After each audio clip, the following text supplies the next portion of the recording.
We were inspired to give this concept of KNOW as a consequence of your interpretation of verse 60 of Surah Al-Kahf, in which Allah subhanahu wa ta'ala declares that you will find the most learned of all men at Majma'ul Bahrain, the place where the two oceans meet. And the question is, can you interpret for us, give us a little bit more of your understanding of this Majma'ul Bahrain, or the place where the two oceans meet. Is this something that is important? Why is it important for us to re-establish this alliance between Islam and science? Do remember that Musa alayhi salam, hadith of Sahih Bukhari, had given this khutbah or sermon in Sinai, and then a man came up to him and said, "What a fine sermon you've delivered, you must be the most learned of all men." And the hadith informs us that Musa alayhi salam unfortunately responded and said, "Yes, I am the most learned of all men," but did not mention Allah as the most learned, to praise Allah for knowledge. And so Allah subhanahu wa ta'ala then responded and informed him, "No, you are not the most learned. No Muslim. There's one more learned than you are." And Musa alayhi salam said, "I'd like to meet with him." And Allah subhanahu wa ta'ala then gave him directions and guidance to take a fish and put it in a basket. And since we are dealing in this story with Akhirul Zaman, we immediately recognize that the fish has an important role to play in Akhirul Zaman.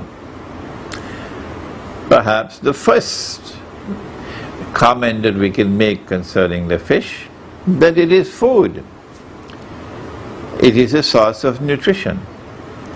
And therefore fishing as an industry and fish farming is important for us in Akhirul Zaman. So take a fish and put it in a basket. And you must travel to the place where the two oceans meet, Majma'ul Bahrain. And when the fish jumps out of the basket and makes its way into the water, there you'll find the most learned of all men. A fish jumping out of the basket and making its way to the water indicates a location which is by the seaside. So the most learned of all men will be located at a village by the seaside, where the sea is close by. So Musa alayhi salam went with a boy in search of this most learned of all men. The commentator of the Quran, Imam Baydawi rahimahullah, is the only one to have given this interpretation or ta'wil, that it is not literal, it's not two oceans like the Atlantic and the Pacific, but that this is symbolic language, this is religious symbolism. And he says that the two oceans are the ocean of knowledge, externally acquired, and the ocean of knowledge internally received. And these two oceans of knowledge must come together in a single individual, and they must be harmoniously integrated with each other. Majma'u, to come together. Majma'ul Bahrain. Not two oceans of knowledge lying side by side, but two oceans that come together. And this is what I had as my teacher, Maulana Dr. Fadlur Rahman Ansari, rahimahullah. He was, mashallah, one of such people who embodied in his own education, in his own scholarship, Majma'ul Bahrain. It is necessary for us to re-establish this connection between knowledge externally acquired and knowledge internally received. If the Salafi is to grow to be a Sufi, the Sufi is a term I wish was never invented. I don't have any need for the word tasawwuf, when Allah has given us the word al-ihsan. And al-ihsan is to worship Allah, to serve Allah as though you're seeing Him with the internal eye.